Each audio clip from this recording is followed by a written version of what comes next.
Elise Mora's disappearance was the kind of mystery that settled over a town like a heavy fog, quiet, suffocating, and impossible to ignore. The night of August 17, 1990, began like any other late summer evening in Briar Hollow, a place so small that strangers were instantly noticed and stories traveled faster than the local radio signal. The humidity clung to the skin, cicadas screamed from hidden branches, and the sun slipped behind the tree line with a soft, peach-colored glow. Elise, who worked at Atticus & Co. Antiques, was known for her unhurried grace and her strange ability to restore things people thought were beyond saving: old clocks, music boxes, rusted lockets, even cracked porcelain figurines. She had a way of coaxing life back into objects abandoned by time.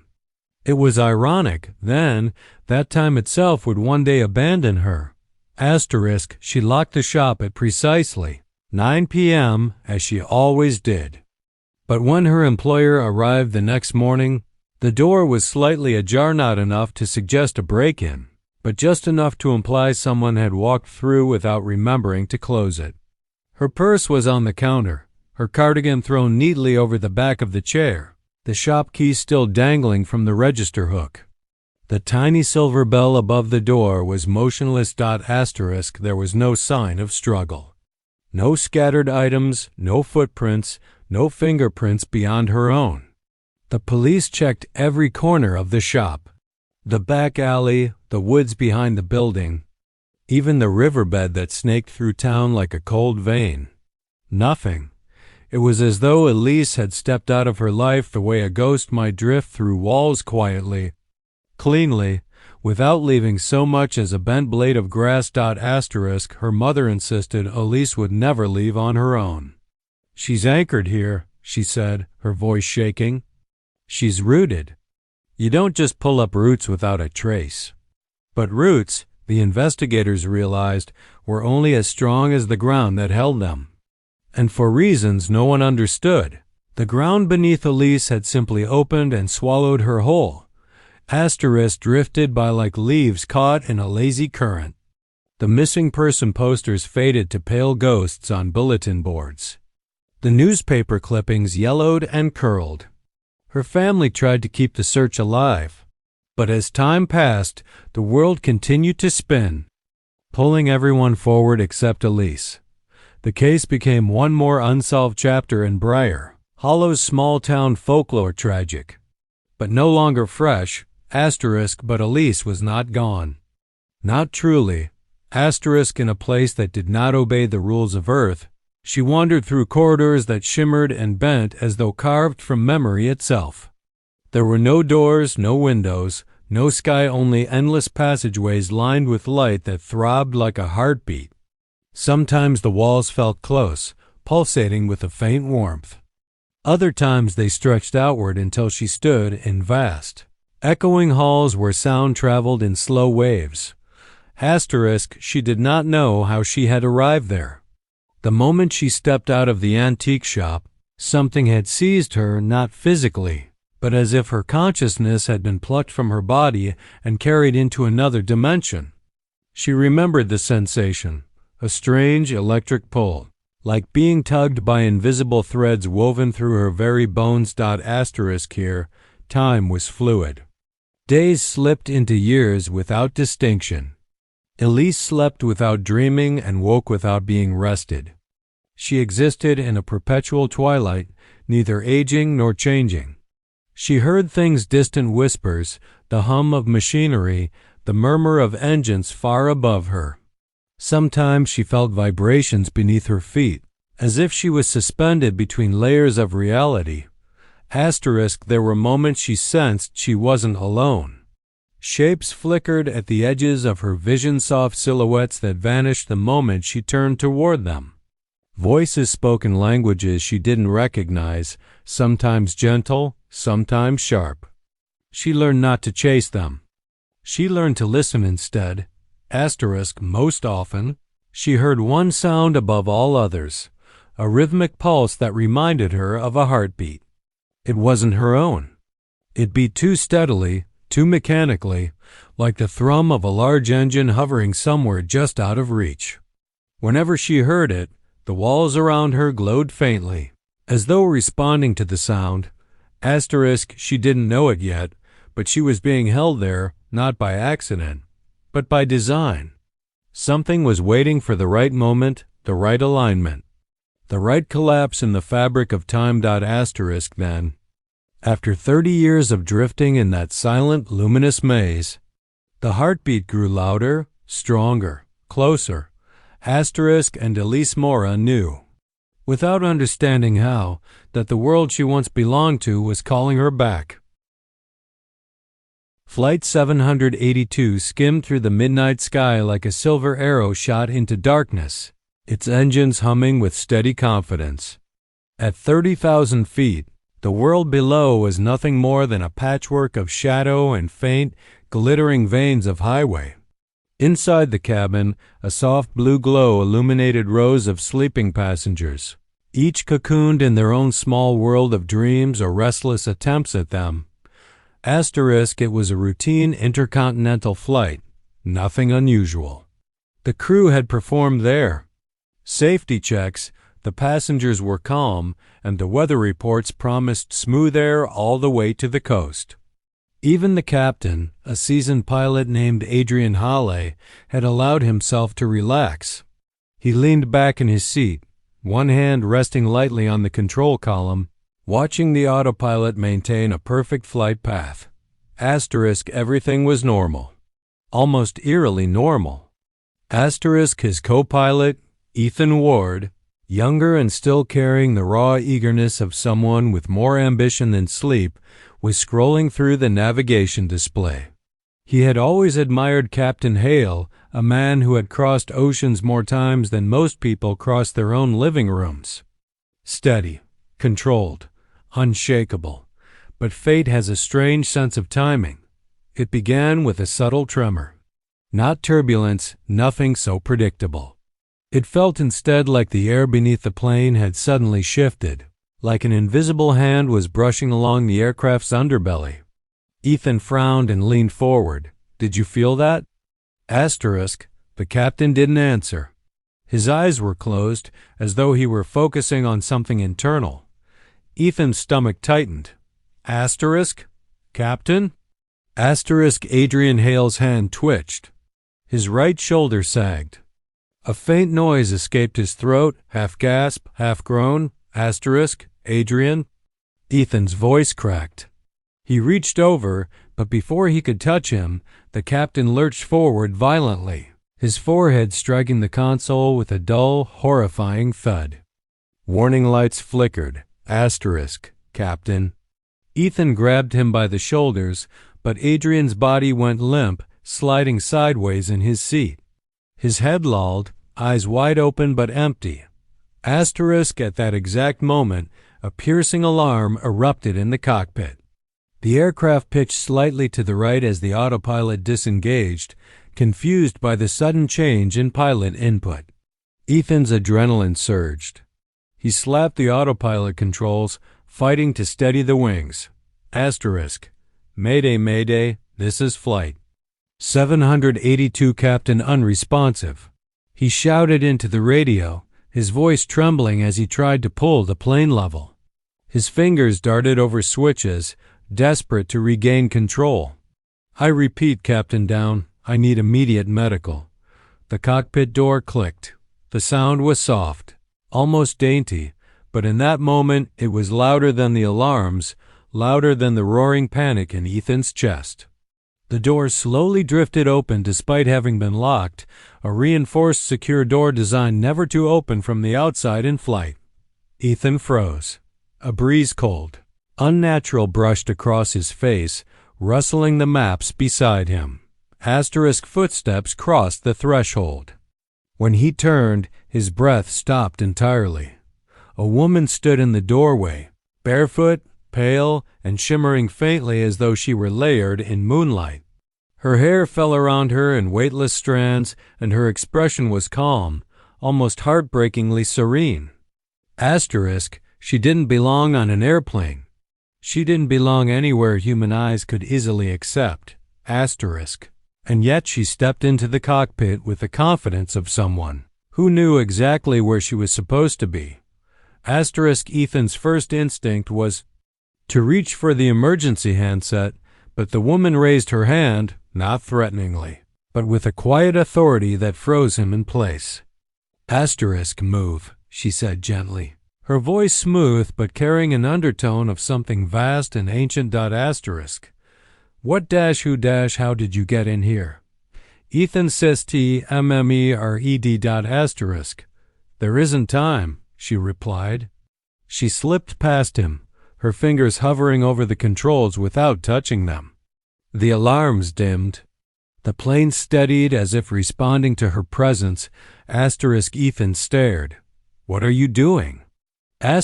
She didn't look at him. Keeping you alive. As she focused, something strange happened to the air around her. It vibrated, the way heat rises from pavement, or how air shimmers above a humming engine. The scent around her was unfamiliar too, faintly metallic, faintly electric, like ozone after a lightning strike.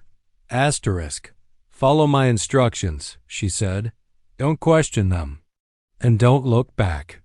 Her tone hummed with certainty, but beneath it Ethan caught something else, an echo of exhaustion, of someone who had traveled far beyond the boundaries of understanding. He swallowed hard and nodded. Okay, just tell me what to do. She finally glanced at him. Her eyes shimmered like distant stars. And for a brief moment, Ethan felt the impossible truth rising inside him.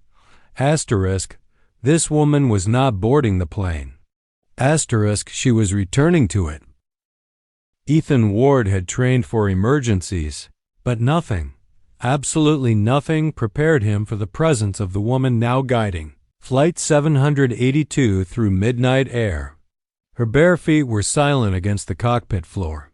Her posture was straight yet strangely weightless, as if gravity hesitated to claim her. The soft glow around her made Ethan's skin prickle. For a moment, he couldn't move. Couldn't think. Could only stare. She leaned toward the controls, not touching them, but studying them with familiarity that should have been impossible for someone who wasn't a pilot. Her fingers hovered just an inch above the illuminated panel, following the rhythm of switches and dials as if she had learned their language long ago. Autopilot is confused, she murmured, almost to herself. Recalibrate lateral trim. 2 degrees left. Ethan blinked. You understand this aircraft? She didn't answer directly. Instead, her hand still hovering, never making contact, glided over the navigation screen. Ethan felt a tug, impossible to explain, as if the plane systems responded not to touch but to presence. Do it, she said. His instincts screamed at him to question everything, but the raw steadiness of her voice overrode the chaos in his mind. He swallowed, reached for the control, and adjusted the trim by 2 degrees. Immediately, the plane's subtle tilt corrected. The engine settled into their steady drone. The alarms, one by one, silenced themselves, leaving only the beat of Ethan's pulse in his ears. How did you? He began. She cut him off quietly. Look outside. He did. And his blood chilled. The sky had changed. Moments ago, clear starlit darkness had surrounded them. Now, strange wisps of luminous fog drifted alongside the aircraft's soft, silver-tinted clouds that seemed to glow from within. They moved unnaturally, curling and stretching like living things. Ethan had flown through storms, volcanic ash, smoke plumes, but nothing like this. What is that? He whispered. A threshold, she said. To what? Not what, she corrected, her eyes fixed on the shifting light beyond the cockpit windows. When? Ethan's throat tightened. That doesn't make sense. It doesn't need to, she replied, her tone neither harsh nor gentle, simply honest. It only needs to be true. She turned toward him then, and he finally saw her face clearly in the dim cockpit glow. She looked human. Entirely human. But there was something behind her eyes, something vast, something ancient, something that had seen the bones of time from the inside. A grief lingered there, too, like a shadow she carried across decades. He forced himself to breathe. "Who are you?" For the first time, she hesitated as if deciding whether she had the right to answer. "My name is Elise," she finally said. Ethan's heart jolted. "Elise Mora? The missing woman?" She nodded once. "That's impossible." He took a step toward her. "You vanished 30 years ago." "You'd be older," she finished softly. "Yes, I would. So why aren't you?" "I didn't go forward," she said. "Or backward. I slipped into between." Ethan shook his head. "This is insane." No more insane than a metal tube carrying hundreds of people through the sky, she countered with a faint, weary smile. "You believe in things you can explain. I survived by believing in things no one could." Her gaze drifted to the unconscious captain slumped in his seat. She knelt beside him and brushed her hand an inch above his chest. "Not touching, never touching, but sensing. He's alive," she said. "Barely." "I'll call the cabin crew." Ethan reached for the intercom. "Not yet. They can't help him up here. And we're not safe." Ethan froze. "What do you mean?" The plane shuddered. Not violently, but with intent, like something brushing against it. "Elise?" His voice cracked out. She rose to her feet. Her presence felt taller now, heavier with purpose. "We're inside the drift." "The drift?" "The path between timelines," she said. "It moves like a current. And something is following it tonight." The plane trembled again, deeper this time, as if the air around them thickened. Ethan's breath hitched. "Something?" She turned slowly toward the cockpit door, her eyes narrowing at the darkness beyond. "They've been watching me for a long time, waiting for me to resurface. When the captain collapsed, it opened a fracture, a weak point, and I slipped through." "You mean this wasn't planned?" "I was pulled," she said. "But now that I'm here, nothing will stop what comes next." Ethan felt the air pressure shift, just slightly, as though someone, or something, pressed against the exterior of the aircraft. "Elise," he whispered. "What's out there?" She met his eyes, and for the first time since she appeared, he saw fear. "Whatever took me in 1990, she said, has found me again." The cockpit felt smaller than it had minutes ago, as if the very air inside it was shrinking. Ethan could hear his own heartbeat pounding in his ears, faster than the engines, louder than the wind curling around the aircraft's nose. Elise stood perfectly still, her gaze locked not on the controls but on something. Only she could see a presence, pressing in from the edges of reality. The lights flickered once, twice, then the plane tilted, just slightly enough that the passengers would feel it in their sleep, enough that loose items rolled an inch across the cockpit floor. Ethan reacted instantly, grabbing the controls and fighting against the sudden shift. Elise raised her hand, not to stop him, but to steady him. "It's close," she whispered. "What is?" Ethan's voice trembled. Elise didn't answer immediately. Instead, she stepped to the front window, staring out into the luminous fog that still drifted beside them. The glow pulsed like a heartbeat, slow, strong, steady. The exact rhythm that had followed her through the labyrinth beyond time. Asterisk Ethan swallowed hard. Is that where you were? In there? Asterisk. No, she said softly. That's where it led me. Asterisk. The drift? She nodded.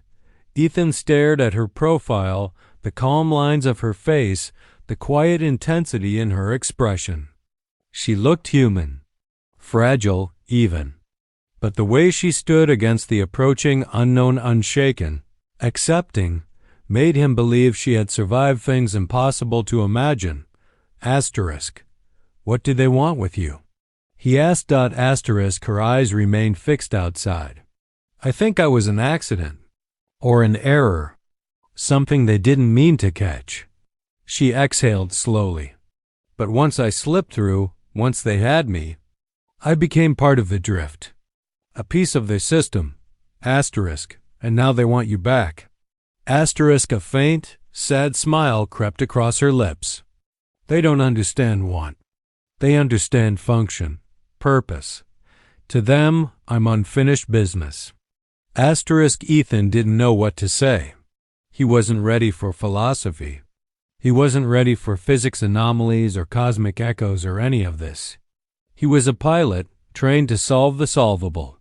None of this was solvable. Asterisk. The plane trembled again. This time, the lights dimmed so low that only the instrument panels illuminated their faces in ghostly green-blue. Asterisk. Elise? Ethan said in a whisper. If this thing catches you again, what happens to us? Asterisk. She turned toward him, and the softness in her expression nearly broke him. That's why I'm here. Asterisk. Another jolt rattled the aircraft. The engines groaned, struggling as if pushing against invisible resistance. Ethan gripped the controls harder. Asterisk. What do I do? He asked. Keep flying, she said. That's it? Asterisk. That's everything, she replied. The drift feeds on chaos, on uncertainty, on cracks in the moment. If you fly steady, if your path is certain, it can't anchor onto this plane. Her voice softened. It'll only take me. Asterisk. Ethan shook his head violently. No, I'm not letting you get pulled into that wherever you were again. Asterisk. You can't stop it, she said gently. I couldn't stop it 30 years ago. But I can guide you through this one moment. Asterisk. Another shudder. The fog outside swelled, thickening, curling around the wings. The heartbeat pulse grew louder, thrumming through the fuselage in a way Ethan could feel in the bones of his teeth. Asterisk. The cabin intercom clicked to life. A flight attendant's voice exploded through the static. Asterisk. Cockpit, are you experiencing? Lights are flickering back here and passengers waking. Turbulence. Captain Hale. Asterisk. Ethan reached for the switch. Asterisk. Elise touched his arm without touching him. Her fingers hovered a breath above his skin, and yet he felt the warning. Asterisk. Don't, she said. Any shift in focus, any panic will open the fracture wider. He nodded shakily, returning his hands to the controls. The fog outside spiraled, turning darker, denser, almost forming shapes within it. Asterisk. Elise, Ethan whispered, it's moving. Asterisk. I know. Asterisk. It's reaching for us. Asterisk. I know. Asterisk. Her voice was steady. Ethan wished his own were half as strong. Asterisk. Elise. What do you need me to do? She looked at him with that same soft, unearthly calm. When I tell you, descend. Asterisk. What altitude? Asterisk. It won't matter, she said. And somehow he understood what she meant. He wasn't descending toward ground, he was descending out of whatever anomaly they'd slipped into. Asterisk. The fog slammed against the plane. The cockpit rattled violently. Ethan fought the controls with everything he had. Warning alarms erupted again. Asterisk. Elise. He shouted. Asterisk. She stepped back. Toward the cockpit door. The fog curled around the windows like fingers. It's time, she said softly. Asterisk. Elise. No, descend. The instant she said it, the aircraft lurched downward and the fog screamed. Not audibly, but in vibration, in pressure, in a deep cosmic groan. Ethan forced the nose down. The engines regained strength. The lights flickered back to full brightness. And Elise. She stepped backward through the cockpit door, her form dissolving, her edges fading like mist in morning sunlight. Elise. Ethan cried. Please, don't. Her final whisper echoed faintly, impossibly, inside his mind. You got them home. That's all that mattered. In one blink, the fog vanished. The sky cleared. The aircraft steadied. The runway lights below shone like a string of stars, welcoming them back to a world that suddenly felt too small for what had just happened. Ethan landed the plane. Safely. Emergency crew stormed aboard. Captain survived. But Elise Mora, the woman who vanished in 1990 and returned to save 212 lives, was gone again. This time. Not even time itself could claim where she had gone. And no one ever again would see the sky at 30,000 feet quite the same way.